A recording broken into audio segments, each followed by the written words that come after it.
سلامونه هاونیکې هیله مند یم چې جوړ او روغ به یاست.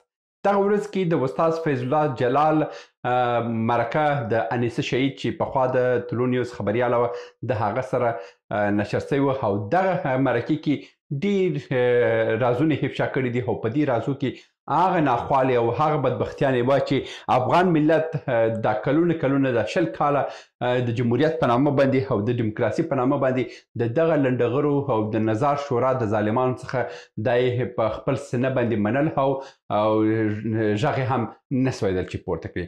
نن په دغه ویډیو کې تاسو ته د استاد جلال د بعضې خبرو مهمې ټکي وړاندې کوم چې د کوم رازونه یې افشا کړه او دغه رازونه باید یو عادلانه محکمه هر وخت که افغانستان جوړیږي دا خبرې باید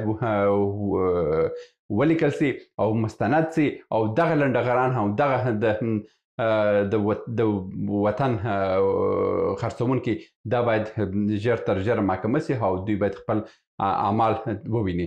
جو پر موضوع باندې خبر کوم تر اضافي خبرې تیریږو. ښه تر هر څه وړاندې د استاد جلال یو موضوع هغه دا و چې د فساد خبرې وکړه. د فساد خبرې دا وکړه چې دوی ویلو د یو ولایت کې والي ټاکل سوی وي، البته د دوی منظور د بدخشان خو د ولایت نوم یې هم وانخیستی. د ولایت کې والي ټاکل سوی وي، هغه والي ته قسیم فهیم زنګ وهلی وي چې ته باید هر میاشت ماته $100,000 ته ماته راکړې. نو ده ویلي وي چې زه خو څه وکړم چې $100,000 زه د کوم ځای کوم خو زه نشم کولی. نو بیا دغه ویلو دغه خبره یې د قسیم فهیم خبرې راوړه او یو داسې یې ویلو برهان الدین رباني ته چې هغه وخت کې زه خو ځان پاچا هم بللو خو بیا غټ چوکیان کې په جمهوریت کې هم د رول درلودل. دغه کس راغلی وی رباني ته ویلي وی چې یاره قسیم فهیم ما څخه د میاشتې $100,000 غواړي او په دغه $100,000 زه د کوم ځای کومه. وی رباني هماغه والي ته ویلي وی چې دغه خبیث ته د پیسې ورکړه، دی داسه ته هستی، دی طالبان ته هستی، ځکه چې په پېښور شورا کې هستی، د کوټ شورا کې هستی او دا کوم طالبان چې جنګیږي همدغه ټول ته هستی، ځکه چې طالبان هم د دوی څخه حق غواړي او دوی هم دغه پیسې چې دلته دوی ټولوي او دوی یوازې نه خوري او دوی په ټولو باندې تقسیموي. یعنې لومړی خو دا فساد معنا دا ده چې د فساد ټوله ریښې د بلډې څخه وه چې قسیم فهیم چې د ولسمشر معاون او بیا دفاع وزیر او تر پایه پورې لوړې چوکۍ ته په لاس کې وي، هماغه کس په مستقیمه ډول باندې د والیانو څخه خپل حق غوښتلو او دا خو یوازې قسیم فهیم چې د والي څخه غوښتله.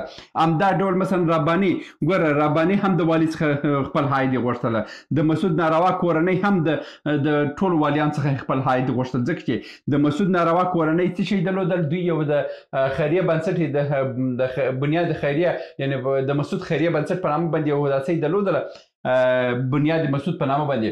همدغه یو جاسوسي ځاله وه چې په ټولو ولایتو کې په ټولو ولسوالیانو کې دوی دفترونه درلوده.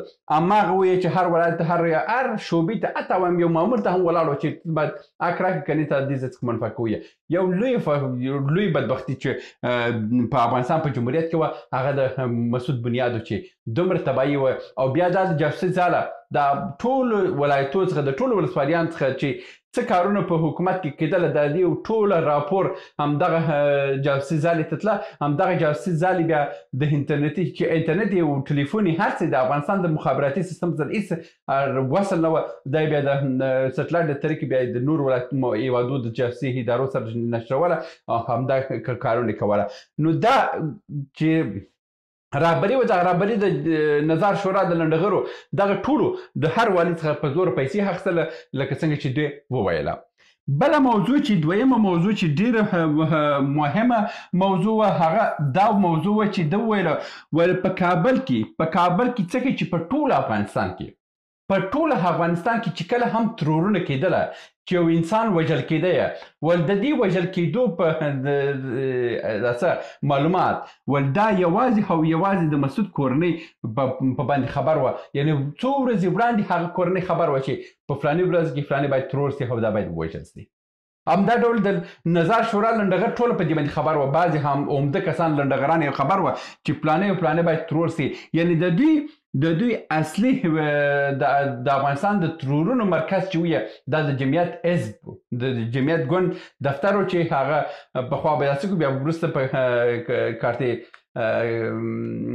څخه کې فکر کوم په کارتې څخه کې په دغه سیمه کې ویه کارتې مامورین څخه چې کښته راځي دلته همدغه سیمه کې دلته د یو نوې ودانۍ جوړه کړه د جمعیت دپاره په همدغه.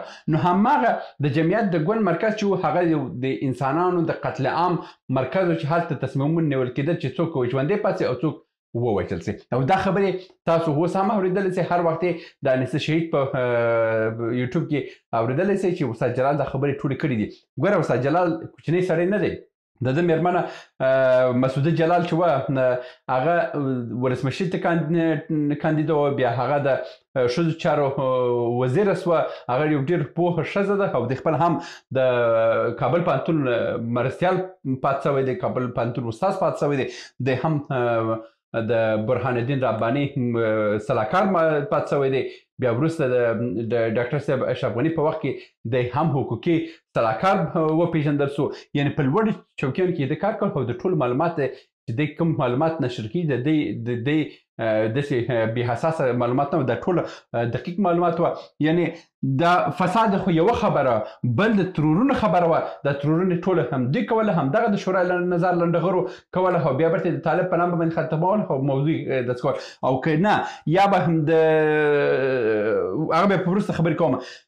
بله خبره چې وکړه د دوی د مثلا دوه قمندانان وه، یو سید خیلي و او یو جنرال داود و. دا سید خیلي او داود دغه دواړه د نظار شورا لنډغرو رهبري دا ترور کړل او ویې وژله او برته څه وکړه، بیا یې دا یې واخیستل په د دې په نامه باندې خلک یې تحریک کړه او په مرکزي حکومت باندې فشارونه راوړه او خپل غوښتنې واخیستل. دا ور څومره غټه سلسله یې کاروله. دوی خپل یو نږدې یو قوي او باجرته ملګری به واخیستی، په شهادت یې ورسولو او د هماغه ملګري پر سر باندې بیا څه کول، مظاهرې خلک یې تشویق کول مظاهرو ته. بیا چې کله مظاهرې کېدله همدغه څو قاتلین بیا تله د حکومت د مشران څخه خپل ګټې اخیستلې، نور موضوع ختمه وه. دا دومره ناروا یو ګروپ و چې په افغانستان کې دومره یو ناروا ډول کارونه هم کوله چې حتی طالبان ویلو چې خپل استاد جلال دا خبره هم کړې، یعنی چې دومره قتلونه طالبانو کړي نه دي چې دومره قتلونه یې نظار شورا لنډغرو په دغه جمهوریت کړي دي. هغه چې پخوا په سر کې میخونه ټکواله او د سینې ولې بلا خو بیخي بېل خبره ده. په همدغه جمهوریت کې هم دا خبره کړې چې دی دومره ناروا وي چې لنډغرو وکړه، د طالبان جمهوریت په وخت کې طالبان هم ونه کړه. بله خبره زه تاسو ته راسومه چې استاد جلال په یو ډول په غیر مستقیم ډول باندې دا خبره وکړه چې دغه د نظار شورا لنډغر چې کله هم حکومت سقوط شوه او دوی ټوله ولاړه پاکستان لمن ته ځانونه وغورځوله، دغه کسان چې ټوله په رهبري کې هم وه، دغه رهبري دوی ټولو په د طالبانو سره اړیکې درلودل او کوم انفجارونه، کوم بمونه، کوم قتلونه او هر څه چې کېدله د جمعیت په ګوند رهبري به د ترانسپورتي کارونه هم ورسره مخ ته وړله او دا کارونه هم په د تروریستي بریدو کې یعنی په لوړ لاس د دوی مرستې کوله طالبان سره، د افغاني سره، دغه ټول ټیمو سره. دا خبرې هم څلورم خبره هم دا وکړه چې د جمهوریت په دوران کې د رهبران چې وه، که هغه محقق و، که هغه بل و، که هغه بل و، که هغه بل و، ول دغه ټوله د طالبانو څخه خطونه درلودل او طالبانو دوی ته ویلي وه چې پرتوس باندې کار نه لرو او دوی ورته باج ورکوله، حق ورکوله او دلته د طالب په ضد باندې دومره خبرې کوله دا و هغه. مګر د همدغه سړي چې کومې خبرې کړې دي دا د افغانستان د تاریخ دپاره یو تر ټولو زرینې او ښکلې خبرې دي. دا باید ثبت سي، دا باید پاتې سي او دا باید یو سم حکومت چې راغی دغه نظار شورا لنډغر و، که هغه د اسلامي حزب لنډغر و، که هغه بیا نور د اشرار و، دغه ټول باید سره راټول سي او دا ټول ته باید جزا ورکول سي.